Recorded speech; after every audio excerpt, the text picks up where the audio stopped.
ফিরে এলাম বিরতির পর। আমেরিকার অভিবাসন নীতিতে বড় পরিবর্তন, নতুন নীতির কথা ঘোষণা প্রেসিডেন্ট ডোনাল্ড ট্রাম্পের। আমেরিকায় চালু হতে চলেছে গোল্ড কার্ড। এ বিষয়ে আরো বিস্তারিত জানবো। আমাদের সঙ্গে ফোন লাইনে রয়েছেন প্রতিনিধি জয়ন্ত চৌধুরী। জয়ন্তদা, কি এই গোল্ড কার্ড? ট্রাম্প এ বিষয়ে ঠিক কি জানিয়েছেন?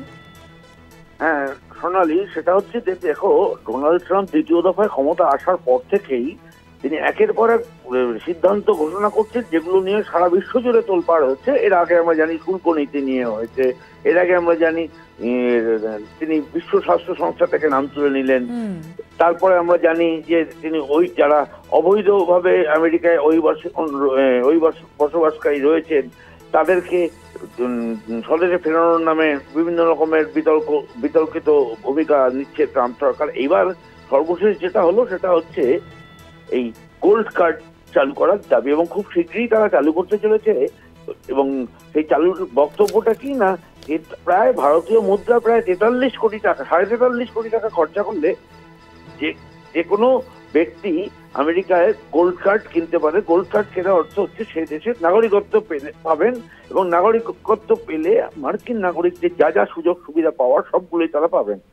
এর ফলে যেটা হতে পারে সেটা হচ্ছে যে এর আগে এর প্রভাব পড়তে পারে আরেকটি জায়গায়, সেটা হচ্ছে যে ইতিমধ্যে যে গ্রিন কার্ড যে চালু ছিল, তার মানে গ্রিন কার্ডটাকে সম্ভবত তারা তুলে দিতে চায়। সাধারণত চাকরি করার ক্ষেত্রে যারা ওয়ার্ক পারমিট নিয়ে ওখানে যায়, তারা দীর্ঘদিন থাকার পর গ্রিন কার্ডের জন্য আবেদন করেন। অনেক ভারতীয়ও আছেন যারা সেখানকার নাগরিকত্ব পেয়ে যান।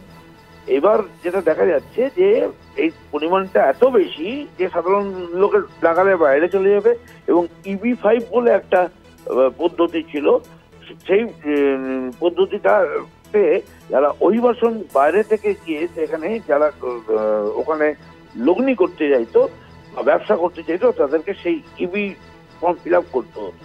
সেই পদ্ধতিটাকেও বন্ধ করে দিয়ে সরাসরি এখন গোল্ড কার্ড কেনা, অর্থাৎ সম্ভবত এটা মার্কিন যুক্তরাষ্ট্রের এটা একটা রাজস্ব আদায়ের একটা উপায় হিসাবেই হয়তো ট্রাম্প ধরেছেন।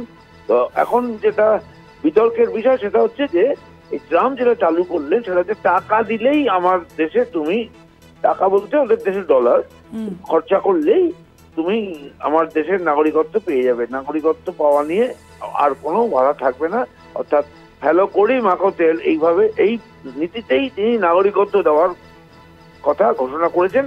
সম্ভবত আগামী 2-1 সপ্তাহের মধ্যেই এই প্রক্রিয়া চালু হবে, তবে কিভাবে হবে না হবে এখনো বিস্তারিত কিছু জানা যায়নি। কারণ এটা মার্কিন কংগ্রেসও পাস করাতে হবে, এটাও একটা বিষয়। আপাতত ধন্যবাদ আপনাকে। আমরা কথা বলছিলাম, ফোন লাইনে ছিলেন প্রতিনিধি জয়ন্ত চৌধুরী। আমেরিকার অভিবাসন নীতিতে বড়সড় পরিবর্তন, নতুন নীতির কথা ঘোষণা প্রেসিডেন্ট ডোনাল্ড ট্রাম্পের। আমেরিকায় চালু হতে চলেছে এবার গোল্ড কার্ড।